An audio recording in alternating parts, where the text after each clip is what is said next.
फैज़ साहब से मेरा तारुफ मजाज ने करवाया था। मैं लखनऊ में था, मेरे ख़्याल से मेरी उम्र उस वक्त 8 साल या 9 साल होगी, और मैं अपने नानिहाल में रहता था।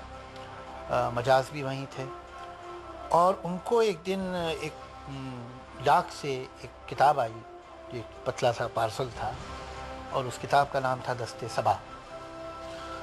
और मैं उर्दू पढ़ लेता था और पढ़ा करता था, और मुझे मजाज, जो कि मेरी माँ के गुज़रने के बाद वो बड़ी शफ़क़त रखते थे मुझसे, मामू होने के नाते, और बड़ा ख्याल करते थे, और मेरा बड़ा वक्त उनके साथ गुज़रता था बचपन में।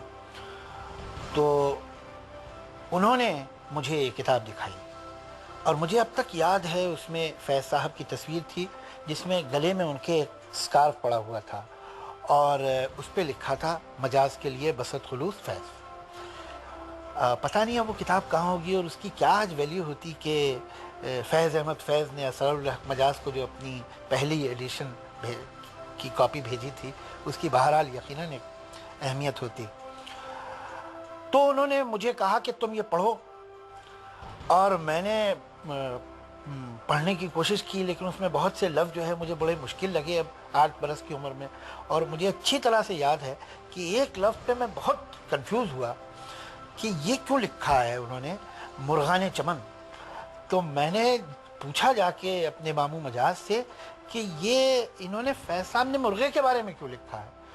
तो उन्होंने मुझे खैर मुर्गाने चमन के माने बताए, और उन्होंने मुझसे पूछा कि तुम्हें ये क्या चीज़ इसमें अच्छी लगी और क्या चीज़ तुम्हें मुश्किल लगी।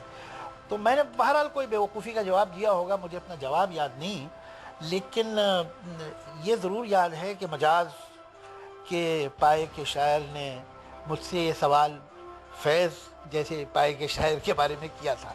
तो ये मेरी तारीख़ में एक बड़ा रोशन बाब है।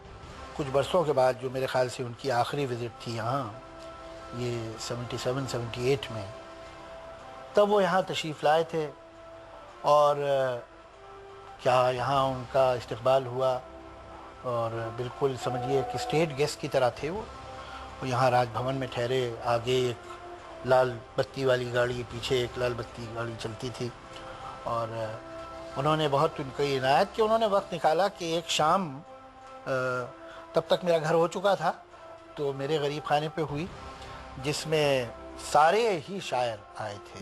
मेरे ख़्याल से फैज़ साहब की भी इन तमाम शोरा से वो आखिरी मुलाकात ही रही होगी।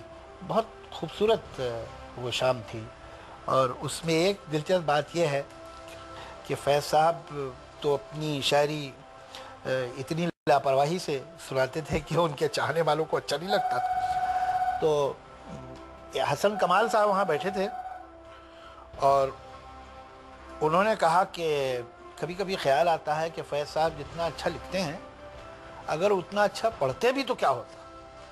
तो फैज़ साहब का जुमला मैं कभी भूलूंगा नहीं, हालांकि वो बहुत ही मुनकसिरुल मिजाज से इंसान थे, लेकिन ये जुमला बहुत उम्दा है। कहने भाई, सब कुछ हम ही करें, कुछ तुम भी तो करो।